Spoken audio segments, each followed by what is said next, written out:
Hi, Alan Goulet here. I just wanted to make a video about decision making. What I did is I did some research on decision making through five top teachers on decision making. I researched all of their methods and how they went about it, and I made some notes, and I'm going to read some notes on um, how they came about their techniques. So, from this gentleman, one gentleman, I say you have to look at the issue. Look at the issue that you need to make a decision about. Yep, and that will take the power out of it by writing it down and taking a look. What are you trying to make a decision about? You have to expose it to the truth, not just the short little truth that you believe in, but high level truth. Um, so write this down on something you want to act on and look at it. Take a good look at what you're trying to make a decision about. Is it helping you to put it off? Is it an asset to continue to procrastinate on it? And if so, then continue to do that. We'll talk about that in a minute. But if it's a liability for you and causing you pain mentally, emotionally, and possibly even financially, then you're going to probably have to take a look at it right now. You can't let this thing continue on. Examine it for what it is. Don't make it any bigger or smaller than what it actually is. Do you need to muster some courage? Like, what's stopping you from making the decision? What is blocking you? What is hindering you? Why won't you face it head on? What avoidance techniques are you engaged in? Some will find ways to always work around it, just avoid it, procrastinate, and make, and have a result of indecision. So write 3 good positive reasons why you should take action. Be descriptive in your reasons. Your reasons will drive and support you. When you feel weak in something that you need to work through on your decision making, review your reasons that you just wrote down, as they will bring you through the testing times. It will become uncomfortable, there's no doubt. But that's where you find growth in yourself. That's when you're going to be able to overcome the issue that you're made a decision about. But stay on your path with determination, as you know what you have laid out before you is right. And we'll talk about that and making sure that it's right or not. Because sometimes people that come to me about decisions, they say, well, I don't know if it's right. I don't know if this is right or if this is right. And we'll talk about that. You will discover your strengths that you didn't realize you have when you're working through your weaker times and continue on with doing the reasons, going through the reasons why you chose to act on your decision. Be courageous through your challenges. You may feel stuck sometimes, as it's simple as breaking a habit. It's a new habit. You'll have new things that you'll have to incorporate into your life. That's not the same path that you were before. This is where you were before. This is what you've chosen to do now, and sometimes it's uncomfortable. That's a given. This action of changing what you need to do to start a new path will eventually lead you to a breakthrough. Sometimes breakthroughs are big and moving, but sometimes they're small, just small little breakthroughs, and you go, aha, that is definitely the way I want to go. That feels right. But it's not very big. But don't always expect that it's going to be a big event. Sometimes they're small, and you have to grow them to encourage them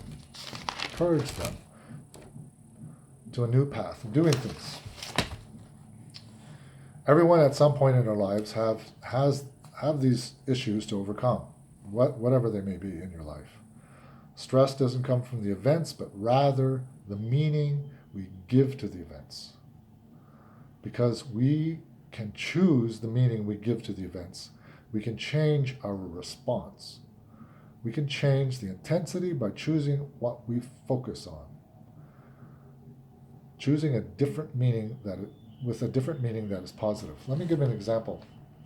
I have a story about these wildfires in California. In California, it burned many, many houses, right? And they did an interview on some of the people who own these houses, and they went up to one of the people, the couple that was there, and they were crying and they were upset, and they basically said, we lost everything. And you could easily empathize with them and say, yeah, that's a terrible thing to have gone through. And it's quick to understand that. And then they go to the next couple, and the next couple says, it's kind of weird. The interviewer is walking up, and they kind of are smiling, and they seem upbeat, and they're walking around looking at the remains of the house. And they say, are you the owners of the house here? And they said, yeah, we are. Says, so how does this affecting you? And they said, well, it's just a house. It's no big deal. We had time for a few moments to take out some of the important things in our lives, which is just a small little basket full of stuff. And but we're alive, we're well. We can build another house, and it's just stuff. There was just stuff in the house, and that's their attitude and their perspective which they took. There's so many ways to look at different events that happen in your life. Decisions you make in your life can massively change the direction of your life. If you don't like something in your life, change it. If you don't, you have a choice, but don't forget to bring with you lessons learned. For example, if you're leaving a relationship, remember to change, not just leave the relationship, as you bring you to the next relationship. And if you don't change, the same outcome will happen. So you leave the relationship, and you still go to the same place to pick up the same type of person with that vibration. You have to change your perspective, outlook, your goals on where and how and what type of person, and maybe your approach and the questions to ask in the relationship that you've learned from the last relationship, so that you don't quickly go into the same rut of crazy eight of going back and forth into the same routine again. Happens many, many times. So make a decision, a real decision. The word decision comes from the root words of incision, or to cut away, and the word determine, which comes from the will, which lies in one's focus. If you focus on the negative, you will find the negative. You can find negative all day long if you focus on it long enough. On the flip side, you can find positive all day long, even around a negative event. For example, say you are getting divorced and you feel, quite upset about this, but you have a bunch of friends that you never would have had you not been in that marriage. And all of these friends are coming to you and supporting you and helping you and bringing you out to events and making you feel better and talking to you and supporting you in whatever means that you need to be supported in. So that's kind of a positive way to look at. Another way is you learned so much in that relationship. There was lots of positive things. I guarantee you there's a big list of positive things that you learned in that relationship about yourself, about how to handle yourself in the relationship, and what to look out for when you're looking for another partner in the future. You may not want to deal with that right now, but maybe in the future when it does come about and you feel good again and you meet someone, and maybe that's not the right person because you've created this habit of looking for that same type of person. You start taking those lessons learned that you've learned from the past relationship with you, and you start questioning the person that you're dealing with, so you can understand right off the get-go, no, this person's like this, this, and this, and that's exactly what I did before, and yeah, you're a great person, great guy, great girl, but this is not going to work out for me very well. So Sometimes a series of small decisions that give you more courage and momentum for bigger decisions. So sometimes, for example, we'll go back to relationship again. Sometimes you say, that the person near the end of the relationship is not making any connection with you like they should be anymore, and you argue all the time on the phone. Um, so you make a decision not to text them anymore, not to call them on the phone anymore, just if you're going to meet up and do something, and you make that decision, right? So you don't text them, you call them, but you make a decision not to argue on the phone. You just want to. Your arguments are a lot more uh, reduced when you're talking in person. So you just say, "Look, I want to meet you in person." So that's a couple of decisions you can make right there. The more you have positive outcomes to your commitment of making a decision, going through your decision, the easier it becomes. So once you start having some wins, as they say, of having going through the smaller decisions, then you'll have more confidence that your bigger decision is the right one.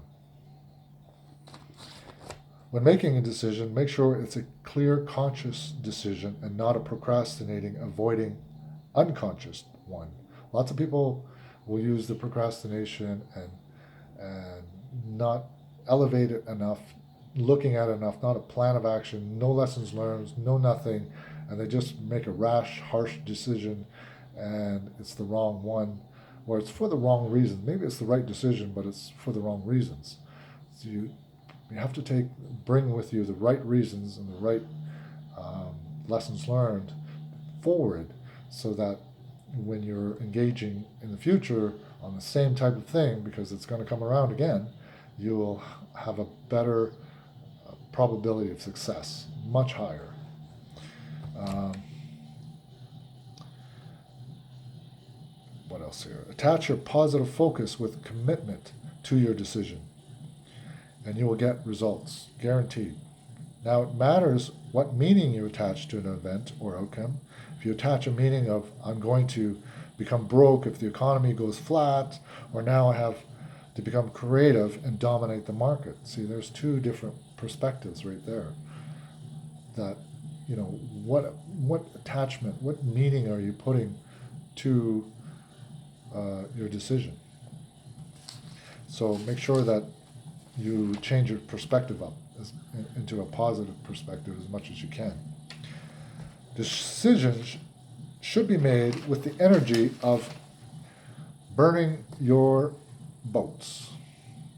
Where does that come from? I looked into that. So the term comes from 1519, during the Spanish conquests of Mexico, when Hernan Cortez, the Spanish leader, burned his ships. Yeah, he came in with about, I think the story is about 100 men, and there's about 5 ships, and then they got onto their smaller ships, and they anchored their ships out in the ocean, and then they got on the smaller ships, and they brought all the men into shore. And Hernan Cortez says, we know that we have at least 5 times the people that we have to battle against. There's 500 people and they only have 100. So the team there is not feeling very confident that they're going to do it. But he makes the decision to say, look, we can do this. We can make this happen. And how we're going to make this happen is we're going to burn our boats. So they physically threw arrows to all of the 5 boats, and they burned all of the 5 smaller boats that they came in on. And they burned all this way of retreating completely. Like, there's no retreat now. So that's where the term came from. So burn your boats when you're making a decision. Make sure that there's no retract avenue to fall upon. No plan B. There's just one way to go. That's your decision. Even if it's the small ones, make sure that you become good at making decisions. Napoleon Hill says in his book, Think and Grow Rich, after accurate analysis of over 25,000 men and women who had experienced failure, disclosed the fact that lack of decision was the head of the list of 30 major causes of failure. So it's a very strong thing to learn to make accurate and concise and good, strong decisions in your life. Napoleon also mentions that procrastination, which is the opposite of decision, is a common enemy that practically everybody must conquer to get where you want to go. He went on to say, after analyzing over 700 millionaires, disclosed the fact that every single one of them had the habit of reaching decisions promptly and of changing these decisions slowly, if and when they were changed.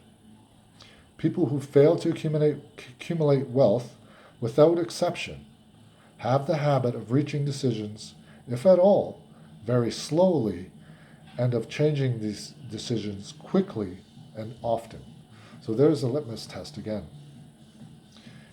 With that being said, learn to make good, quick decisions and have them become a habit in your life. Well, that's about it on decisions. I find that making decisions has to be done quickly. And I've learned how to make them quickly and then follow that with taking action. So I hope this helps in anything that you have to make a decision about. It will come about. We make decisions every day, all the time, whether you're going to take the elevator or the stairs. In that case, if you procrastinate too long, there goes the elevator, right? So you have to take the stairs. So I wish you the best in making decisions in your near future. Thank you, and I hope you like this. Bye for now.